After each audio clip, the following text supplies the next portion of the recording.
Hello friends, അപ്പോൾ നമ്മളിന്ന് നോക്കാൻ പോകുന്നത് നമ്മുടെ വയനാടൻ വ്ളോഗ് യൂട്യൂബ് ചാനലിലെ ചില ഷോർട്സ് വീഡിയോകളാണ്. അപ്പോൾ ഇതിൽ ഓൾറെഡി ഞാൻ സെർച്ച് ചെയ്ത് വെച്ചിട്ടുണ്ട്. അപ്പോൾ നമുക്ക് നോക്കാം. ഇതിൽ ഫസ്റ്റ് കാണുന്ന വീഡിയോ തന്നെ നോക്കാം. പുറത്തേക്ക് എടുക്കണം. കടിക്കുമോ? ഞാൻ കടിക്കുന്ന സാധനമൊക്കെ നിനക്ക് ഞാൻ തരുമോ? ഇയാള് തന്നെ ഒരു കടിക്കുന്ന സാധനാ, ഇനി അതിന്റെ കൂടെ വേറൊരു കടിക്കുന്ന സാധനത്തിന് അയാൾ കൊടുക്കുവോ? നീ ഇങ്ങനെ എടുക്ക, അങ്ങനെ ഇടല, ഇങ്ങനെ എടുക്ക്. പിടിക്കാൻ പാത്തില്ല. അങ്ങനെ എടുക്ക്. ഒറ്റ പിടുത്തം പിടിക്ക്. ഓടും. വേഗം പിടിക്കും. ഒറ്റ പിടുത്തം പിടി. പിടിച്ചോ. എടുക്ക്, പുറത്തേക്ക് എടുക്കേ. പാത്രം മറിച്ചത് സാധനം കിട്ടിയോ? പാത്രം മറിച്ചത്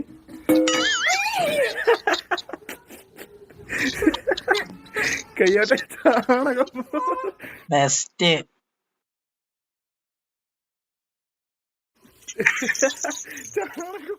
പുറത്തേക്ക് എടുക്കണം. എന്തിനാ പശുവിന്റെ ചാണകം തന്നെ എടുത്ത് ഇവന് തന്നെ സഹകരിച്ചാൽ മതിയായിരുന്നില്ലേ? ഇതുപോലെയുള്ള കഴുതകളൊന്നും ഞാൻ എന്റെ ജീവിതത്തിൽ കണ്ടിട്ടില്ല ഫ്രണ്ട്സ്.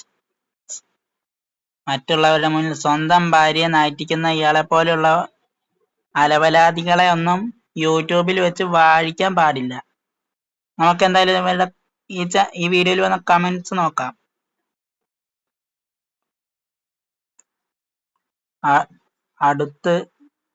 അടുത്ത് അവന്റെ മുഖത്ത് എറിയാൻ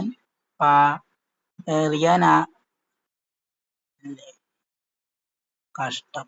എടുത്ത് എന്നാണ് അയാൾ ഉദ്ദേശിച്ചെന്ന് തോന്നുന്നു. ഇതിൽ ഒരുപാട് കമന്റ്സ് വന്നിട്ടുണ്ട്. നമുക്ക് അതൊക്കെ എടുത്ത് നോക്കാൻ നിന്നാൽ ഈ ദിവസം മുഴുവൻ നോക്കേണ്ടി വരും. നമുക്ക് ഇവരുടെ ഒരു വീഡിയോസും കൂടി നോക്കാം. കേരളത്തിലെ ചൂട് കാരണം ഒരാൾ ഇന്ന് പണി നിങ്ങൾക്ക് കാണണം. ഒരാള് നോക്കി, ഞാനുള്ള എന്റെ വീട്ടിലാ. അപ്പൊ ഇവിടെ നമ്മളൊരു AC ഒന്നുമില്ല. എന്തിനാ വെറുതെ വെള്ളം എടുക്കുന്നത്?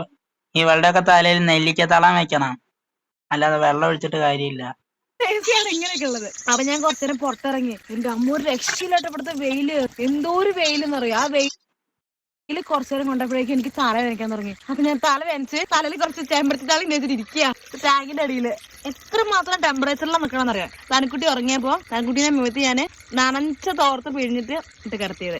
വായിലേക്ക് വന്നിരിക്കുക. ഞാൻ അവിടെ വായിട്ട് കിടന്നാലോ നാളെ ഹോസ്പിറ്റലിലായിരിക്കും കേട്ടോ. കാരണം ഉച്ചയിലേക്കല്ലേ വെള്ളം വീട്. പനി പിടിച്ചാൽ വേണ്ടില്ല, എനിക്ക് ഈ ചൂട് താങ്ങാൻ വയ്യടാ.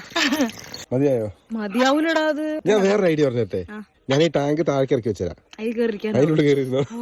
സമ്മതിക്കണം കേട്ടോ. ഈ വെയിലൊക്കെ കൊണ്ട് സെൻട്രിങ് പണിക്കാരും അതേപോലെ വാർപ്പിന്റെ ഒക്കെ പണിക്കാരുണ്ടാവല്ലോ. അപ്പൊ അവരൊക്കെ അവസ്ഥ, മറ്റുള്ളവരുടെ അവസ്ഥ ആലോചിക്കുന്നതിന് മുമ്പ് സ്വന്തം അവസ്ഥ ആലോചിക്ക്. പറഞ്ഞ ശരിയാ. ചിലപ്പോൾ ഇവർ നാളെ ആശുപത്രിയിലായിരിക്കും, ഭ്രാന്താശുപത്രിയില്. താങ്ങൂല. അത് ശരിയാ. ഇവരുടെ വീഡിയോ കാണുന്ന ഒരുത്തനും താങ്ങാൻ കഴിയില്ല. അമ്മാതിരി പറയുന്നില്ല ഗൈസ്, അമ്മാതിരി ചളിഞ്ഞ വീഡിയോസുകളാണ് ഇവർ ഇടുന്നത്. അപ്പൊ ഇന്നത്തെ വീഡിയോ ഇത്രേ ഉള്ളൂ. അപ്പൊ നമുക്ക് ഇനി അടുത്ത വീഡിയോയിൽ കാണുന്നത് വരെ എല്ലാവർക്കും അതിനു മുന്നേ എനിക്ക് പറയാനുള്ളത്, എന്റെ വീഡിയോ ആദ്യമായിട്ട് കാണുകയാണെങ്കിൽ നിങ്ങളിത് ദയവ് ചെയ്ത് എന്റെ വീഡിയോ ഒന്ന് സബ്സ്ക്രൈബ് ചെയ്യണം. അതുപോലെ തന്നെ നിങ്ങൾക്ക് എന്റെ വീഡിയോ ഇഷ്ടമെങ്കിൽ ഒന്ന് ലൈക്ക് ചെയ്യുക. അതുപോലെ തന്നെ ഇനി ഇതുപോലെയുള്ള വീഡിയോസുകൾ നിങ്ങൾക്ക് വേണമെന്നാണ് നിങ്ങളുടെ അഭിപ്രായം ഒന്ന് കമന്റ് ചെയ്ത് അറിയിക്കുക. മാക്സിമം എന്റെ വീഡിയോ എല്ലാവരിലേക്കും ഒന്ന് ഷെയർ ചെയ്ത് എത്തിക്കാൻ നോക്കുക. അപ്പോൾ ഞാൻ ഈ വീഡിയോ ഇവിടെ നിർത്തുകയാണ്. അപ്പോൾ എല്ലാവർക്കും ബൈ.